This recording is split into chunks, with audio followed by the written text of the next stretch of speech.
किसी नगर में एक सेठ रहता था। उसके पास लाखों की संपत्ति थी, बहुत बड़ी हवेली थी, नौकर चाकर थे।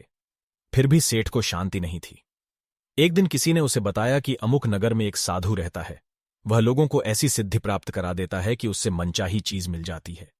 सेठ उस साधु के पास गया और उसे प्रणाम करके कोई निवेदन किया। महाराज, मेरे पास पैसे की कमी नहीं है, पर फिर भी मेरा मन बहुत अशांत रहता है। आप कुछ ऐसा उपाय बता दीजिए कि मेरी अशांति दूर हो जाए।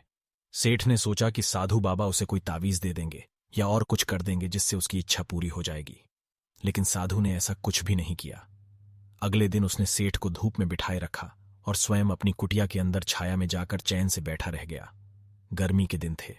सेठ का बुरा हाल हो गया। उसको बहम गुस्सा आया, पर वह उसे चुपचाप पी गया।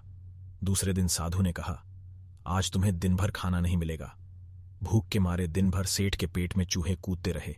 अन्न का एक दाना भी उसके मुंह में नहीं गया, लेकिन उसने देखा कि साधु ने तरह तरह के पकवान उसी के सामने बैठकर बड़े आनंद से खाए। सेठ सारी रात परेशान रहा। उसे एक क्षण को भी नींद नहीं आई। वह सोचता रहा कि साधु तो बड्ढा स्वार्थी है। तीसरे दिन सवेरे ही उठकर उसने अपना बिस्तर बांधा और चलने को तैयार हो गया।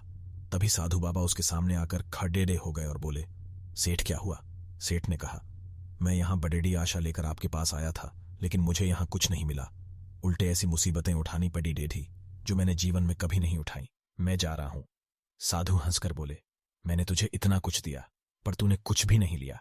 सेठ ने विस्मय भाव से सापू की ओर देखा और बोला, आपने तो मुझे कुछ भी नहीं दिया। साधु ने कहा, सेठ, पहले दिन जब मैंने तुझे धूप में बिठाया और स्वयं छाया में बैठा रहा तो इसके जरिए मैंने तुझे बताया कि मेरी छाया तेरे काम नहीं आ सकती। जब मेरी बात तेरी समझ में नहीं आई तो दूसरे दिन मैंने खे भूखा रखा और स्वयं अच्छी तरह खाना खाया। उससे मैंने तुझे समझाया कि मेरे खा लेने से तेरा पेट नहीं भर सकता। सेठ, याद रख, मेरी साधना से तुझे सिद्धि नहीं मिलेगी।